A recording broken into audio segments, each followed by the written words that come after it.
Hi, it's Mohammed from Chupon Farm, and I'm thinking little by little I need to make a series called Me 4020. So if you guys followed the previous videos, I had quite a few leaks for my hydraulic and I took care of them little by little, changing this whole beast to something with less maintenance. So I had leaks here, I took care of them, those are fine. And in that process I tried to also take care of the leaks on the loader, but eventually after everything I did, I still had a couple drops. So you can see this is my solution for those drops. At least it just gathers all of them. It's not that much, so it's not gonna get soaking wet in the hydraulic oil.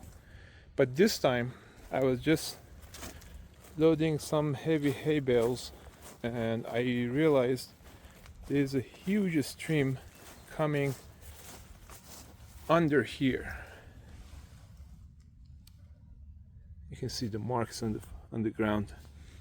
And later when I looked, it turned out to be it's not hydraulic, it's the diesel.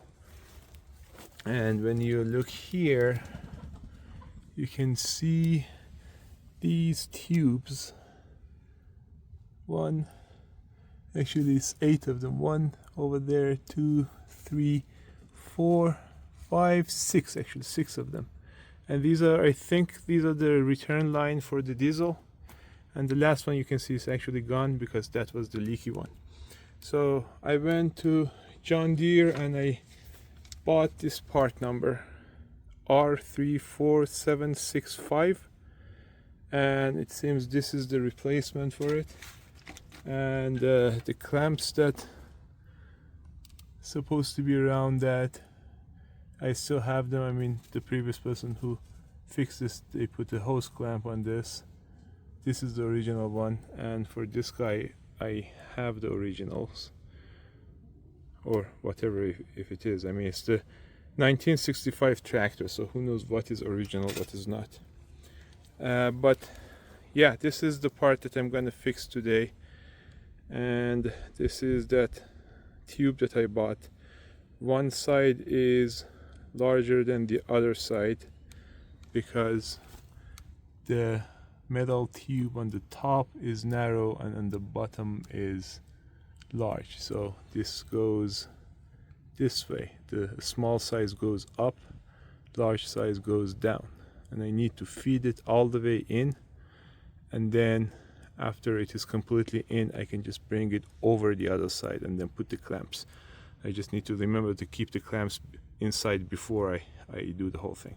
So I'm not gonna bother to put camera somehow in that tiny spot, and this is pretty simple, so you can just put up and down, put the clamp on. I just needed to show the part number, and there's a short video that I have I'm gonna put for the actual leak that was happening, so you can see the severity of it.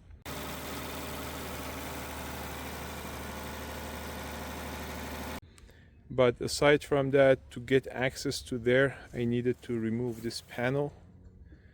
And this panel, removing it is pretty simple. So it was here like this.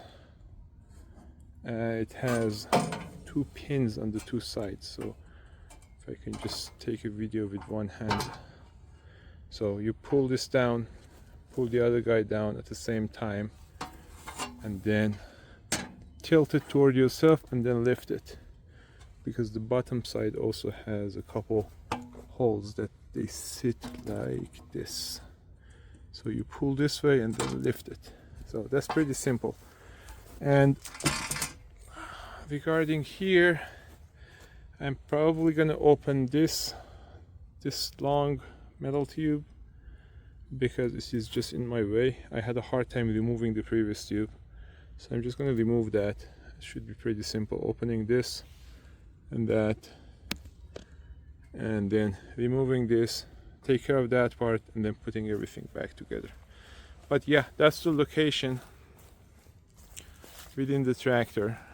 It was right here, and I believe this is going to be the easiest fix for a tractor leak, and it should go pretty straightforward. The pieces, they didn't cost me anything. It was just about $5, so I bought 3 of them just in case I have similar issue in the future. But yeah, thanks for watching. Talk to you guys later.